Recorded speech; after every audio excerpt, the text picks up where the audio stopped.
ለች የሚለው ነገር በጣም ህዝቡ በሙሉ አከራክሮት ነበረ። ህዝቡን በሙሉ ክርክ ውስጥ እንዲገባ ተደርጎ ነበረ።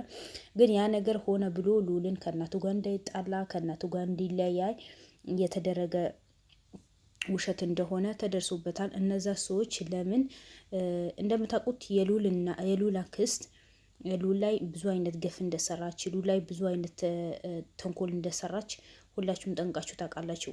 አንድ ቀን እንኳን ራሱ ቤቷ ሲሄድ ጊዜ ለምን መጣ አሁንም አትፋተኝ ወይ ቤቴ ለምን ገባህ ብላ ነው ያዙኝ ልቀቁኝ ያለችው ነበረው። ስለዚህ እሷን ያ ነገር ውስጧ ስለሚያሳማት ዛሬ የልዑልና የልዑል እናት ተዋዶ ተፋቅሮ ስለሚኖሩ እነሱ ለምን ተዋዶ ይኖራሉ? ለምን ለእሷን ሁሉ ነገር ያደርግላታል? ለእሷ ለምን ጥሩ ወግ ማድረግ አገኘች? እሱስ ለምን እንደዚህ በሰው ዘንድ ተወደደ? በማለት እልህ ስላለባት ጥላቻ ስላለባት ልዑልና እናቱ እንዲጣሉ ነው ያደረገችው ሴራ ነበረ። ያ ሰውየው እንደምታውቁት የልዑል እናትም አሞቴ ናት። ግን እሷን ማንም ሰው እንዳይነካት ማንም ሰው ሊነካት አንፈልግም ብለው ትዕዛዝ ተሰጥቶ ነው እንጂ የልዑል እናት አሞቴ ናት ብሎ ተናግሮ ነበረ። ከዚህ በፊት እንደምታስታውሱት ያ ነገር ብዙ ሰው አጋጭቶት ነበረ። ልዑልም በዚህ ጉዳይ ላይ በጣም ያዙ ይልቀቁኝ ብሎ ነበረ። ለምን እናቴ ዋሽታኛለች? ለምን እንደዚህ ያደርገኛለች? አሞቴ ከሆነች ስለምን እስካሁን አልነገረችኝም? የኔ ማንነት እኔም ራሱን ተናግሬያለሁ። እንዴት እናት በልጇ ላይ ትጨክናለች? ያለውን ነገር ለምን በግልጽ አልነገረችውም? እናት አይደለችውም ብዬ እና ውድ ቤተሰቦቼ እኔ ለምን አልነገረችውም? ለምን ደብቀዋለች? በዛ ሰዓት ተናግሬ ነበር። ሁላችንም ነበር። ልዑልን እንደምታዩትም በዛ ሰዓት በጣም ተናዶ ነበር። ያው መጨረሻም በቀለበቱ ምክንያት ታሞ ሆስፒታል ገባ። ቤት ውስጥ ተኛ፣ ስራውን አቆመ። መጨረሻ ግን ወደ ፈጣሪ ወደ እምነት ቦታው ሂዶ ነው ዱንያ የመጣው ነበረው። ስለዚህ በዛ ሰዓት ደግሞ የልዑል እናት ልትጠየቅ ብሩኬ ከነ ጓደኞቹ ቀጥታ ቤት ሄዶ ነበረ። ቤት ሲሄድም አላገኛትም። የት ሄደች ምን ሆነች ተብሎ ሲጠየቅ ጊዜ በዛ ሰዓት አሁን ወጥታለች ከቤት በጣም ስልክ ያወራች ነበረ እና ተቻኩላ ነው የወጣችው። ማንም ሊከተላትም አልፈለገችም ብላ አጋዧ ተናግራ ነበር። በዛ ሰዓት ስልኳም ሲደወል ስልኳ አይሰራም ነበረ። ያ ሚስጥር የልዑል እናት ዛሬ ይፋ አድርገዋለች፣ በይፋ ተናግራለች። በጣም ጨንቆኝ ነበረ። በዛ ሰዓት የልዑል እናት አሞቴ ናት፣ የልዑል እናት እንደዛ ናት ሲሉ ጊዜ ልዑል ጭንቅላቱ ይበጠበጣል፣ ልዑል ከኔ ጋር ይጋጫል ብዬ በጣም ጭንቀት ውስጥ ገባሁኝ። ደግሞ ስኳር ስላለብኝ ስኳሬ በጣም ከፍ ብለዋል። ቤት ልቀመጥም አልፈለኩም። ከዛ በኋላ ነው ስልክ ዘግቼ ወደ ሃይማኖት ቦታ ወይስ ቤተ ክርስቲያን ሂጄ ነበር። እና ሚስጥሩ ይሄ ነው። ደግሞ ከብዙ ቦታ ይደወልልኛል። ከብዙ ቦታ ለምን አንቺ ተደበቅሽው ልጅ ለምን እንደዚህ ያደረግሽ? በቃ ብዙ ጭንቀት ውስጥ ገባሁኛለች።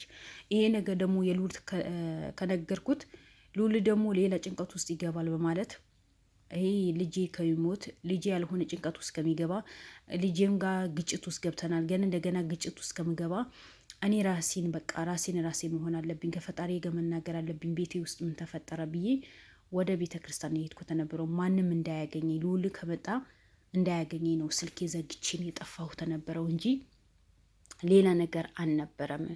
እና በዛ ሰዓት ደግሞ ይሄ ስራ ልዑል እንዳሰራው እኔ እሱ ስራ ከሰራ እናትህ አይደለሁም እኔና አንተ እንጣላለን ብዬ ከልዑል ብዙ ቦታ ደረስን፣ ተጋጭን። ልዑልን ደግሞ ይሄ ስራ መቼም ቢሆን አላቆመውም። የተጎዱ ሰዎች የተበደሉ ሰዎችን ስላሉ እነሱን እያንዳንዳቸውን ካሉበት ጭንቀት አወጣለሁ ብሎኝ ነበረ። ስለዚህ በዛ ሰዓት ማናቸው እንዲሰሩ አልፈለኩ ነበረ። አሁን ግን አለች እንኳን እናንተ እኔ ማግዛቸዋለሁ። እናት እንደዚህ ጀግና ሆና ለልጇ ሞራል ሰጥ ደስ አይልም? እናንተ ሳይሆን እኔን አግዛቸዋለሁ። በልዑል ላይ የደረሰ በሙሉ በብዙ ወጣቶች ላይ ደርሰዋል። ስለዚህ እነዛ ወጣቶችን አሁን እንዳይጎዱ እኛ ሁላችን ተባብረን እንስራ። እነዛ ወጣቶችን ካሉበት ጭንቀት ይውጡና እኔም በልዑል ያየሁት በልዑል የተማርኩትን በልዑል ተሞክሮ እነዛ ልጆች እኔ ላሳክማቸው፣ እኔ ቤተክርስቲያን ወስጄ ላሳክማቸው። ብዙ ልጆች በቀለበቱ የመጣ ተይዘው በሽተኛ ሆኖ የተቀመጡ ልጆች አሉ። ቀለበቱ ምንም አይነት ዋጋ የለውም። ቀለበቱ ምንም አይነት አቅም የለውም። ቀለበት ቆርቆሮ ነው፣ በቃ እንደ ቆርቆሮ ነው። ስለዚህ እንዴት ሰውን በሽተኛ ሊያደርግ ይችላል። በቃ ከሴጣን ጋር የተያያዘ ነገር ነው። እነዛ ልጆች ይውጡ፣ እኔን አገዛችሁ ነው ያለችው። ደስ አይልም? በዚህ ልክ የልዑል እናት ተነስታ ለሰው ሞራል ሰጥታ በዚህ ልክ እንዲነሱ ጠንካር እንዲሆኑ ስታደርግ እኔ በጣም ነው ደስ ያለኝ። የምሬ ነው ናቸው። በጣም ደስ ብሎኛል በጣም እና ብዙ ሰዎች ደግሞ ልዑልና እኔ ለማጣላት ያላደረጉት ነገር የለም ነው ያለችው። ብዙ ጉድጓድ ቆፍረዋል። ልዑልን በግሉ ሊያገኙት ሞከሩ። እኔን በግሌ ሊያገኙ ሞከሩ። በዛ ሰዓት ከቤተሰብም ከሰፈርን ሰው ከአዝማድም ጠፍቼ ስልኬን ዘግቼ የሄድኩት በጣም በጭንቀት ተወጥሬ ነው። ብዙ ሰው ከልዑል ጋር ሊያጋጨኝ፣ ልዑል እንዴት ባንቺ ላይ እንደዚህ ነገር ያደርጋል? ለምን ሚዲያ ወጣሽ? ለምን እንደዛ? በቃ እኔ ሰው ለማጣላት እኮ ማያደርገው ነገር እኮ የለም። እንደዛ ነገራቶችን ሲደራረቡብኝ ጊዜ በቃ ራሴን ትቼ ነው የጠፋሁት። እና ልዑልን ከኔ ጋር ሊያጋጩት ያላደረጉት ነገር የለም፣ በተለይ አክስቱ። ስለዚህ ልጄ አሁን ድነዋል። ያ ቆርቆሮ አይለብስም በማለት ነው። በፈጣሪ ላይ እምነት ኑሮኝ ጠንካራ እናት ሁኜ ልጄ በቤተ ክርስቲያን ያደገ ልጅ ነው። ያ ነገር ልጄ ላይ ጠንክሮ ወደ ሃይማኖቱ እንዲጠጋ አድርጎታል። ስለዚህ ማንኛውም ሰው ካለበት ጭንቀት ወጥቶ ወደ ሃይማኖት ይጠጋ፣ ወደ ፈጣሪው ይጠጋ ብላ ነው ብዙ መልእክት ነው ያስተላለፈችው። ውድ ቤተሰቦቼ አንድ ሰውዬው መጥቶ በዛ ሰዓት የልዑል እናት እኮ አሞቴ እኮ ናት፣ አውቃ ተደብቃ ነው እንጂ የልዑል እናት አሞቴ ናት ብሎ ነው የተናገረው ነበረው። ያ ነገር ዛሬ በግልጽ ብሩክ ይጠይቀዋታል። እውነትም ይህን ያህል የተወራበት ብዙ ሰው አውርቶበታል፣ ብዙ ሰው ተናግሮበታል በዚህ ጉዳይ ላይ። አንቺ እውነት የአሞቴ ጎሳ ነሽ ወይ?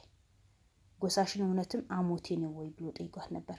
እሷን ደግሞ ምላሽዋ እኔ አሞቴም አይደለሁም የአሞቴም ጎሳም አይደለሁም፣ እንኳን እኔ ቤተሰቦቼም የአሞቴ ጎሳ አይደሉም።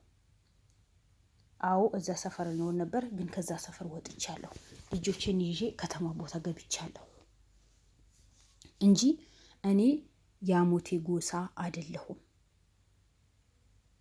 ምንም ቤተሰቦቼ የአሞቴ ጎሳ አይደሉም። በቃ እኔ ተፋቱኝ። እሱን በዛኔ የተናገረው ሰውዬው መጥቶ የልዑልን እናት የአሞቴ ጎሳ ናት ብሎ የተናገረ ሰውዬው ልዑልና እኔ ሊያጋጨን ስለፈለገ ነው። ልዑል እናት አሞቴ ናት ወይስ የልዑል እናት አሞቴ ናት ሲባል ጊዜ ልዑል ከኔ ጋር እንዲጣላ፣ ከኔ ጋር እንዲርቅ፣ ከኔ ጋር እንዳይኖር ስለፈለጉ ነው እንጂ እኔ የአሞቴ ጎሳ አይደለሁም፣ በቃ ቃል በቃል አይደለሁም ብላ ተናግራለች። ስለዚህ ከአሁን በኋላ እኔ ብዙ በአሞቴ ጎሳዎችን ሆነ በሴምራ ጎሳዎችን የተጎዱ ልጆች በሙሉ ለማገዝ ቃል እገባለሁ። ከጎናችሁ ሁኜ ሁሉ ነገር አግዛችኋለሁ። እናንተ ግን ጠንካራ ሆናችሁ መስራት አለባችሁ ብላ ነው መልእክት፣ ትልቅ መልእክት ነው ያስተላለፈችው የልዑል እናት። የልዑል እናት አሁንም ቢሆን አላህ እድሜና ጤና ይስጥሽ፣ ምንም አይነት ነገር አይንካሽ፣ ስኳር በሽታውም ደግሞ አላህ ያንሳልሽ። ስለዚህ ልጅሽን ድኖ በአንቺ ጥንካሬ አንቺ ጠንካራ እናት ስለሆንሽ በሃይማኖትሽ በጣም ጠንካራ ስለሆንሽ ነው ልጅሽም ልጄ እሙት እንጂ መቼም ያቀለበት አላደርግም ያልሽው ጠንካራ ስለሆንሽ እኮ ነው። በጣም ደስ የሚል ነው። ማናችንም ከዚህ እናት መማር አለብን። በሰው ላይ ክፋት መስራት የለብንም። የልዑል እናት ጥሩ ስለሆነች ዛሬም ልጇ ጥሩ ሆኖ ሰውን ያገለግላል። ጥሩ ነገር ስላስተማረችው ነው። እሱም ጠንካራ ልጅ ሆኖ ዛሬ በጥንካሬው የሚሰራው። እንደምታዩቸው ሁላቸውም በጣም ጠንካራ ሆኖ ነው የሚሰሩት። ማናቸውም ከማናቸው ማንም ሰው ሊነካቸው አይፈልጉም። ራስ በራሳቸው ተባብሮ ነው የሚሰሩት። በቃ ደግነት ለራስ ነው። ለራስ መልሶ እንደሚከፍል ጠንቆ ያውቃሉ። እውነት ነው። ማንም የማንም ርስቅ አይበላም። ክፋትም ለራሳችን ነው፣ ጥሩነትም ለራሳችን ነው። ስለዚህ ዛሬ የልዑል እናት ያስተላለፈችው መልእክት በጣም አስገራሚ የሆነ ነገር ነው። በቃ ወጣቶች ናቸው፣ ጠንክራችሁ መስራት አለባችሁ። ፈጣሪ ያልቀደረው ነገር ማንም ሊነጥቀውም ሊገለውም አይችልም። እናንተ ብቻ በጥንካሬያችሁ በርትታችሁ ወደፊት መጓዝ አለባችሁ ብላ ነው መልእክት ያስተላለፈችው። እውነቷ ነው። እኛም በሰው ላይ ክፋት መስራት የለብንም። ሁሌ ለእውነት መቆም አለብን። ለእውነት በቆማችሁ ቁጥር ለእናንተ ደግሞ ፈጣሪ ያግዛችኋል። በሰው ላይ በህይወት ዘመናችሁ በሰው ላይ ክፋት እንዳስሩ።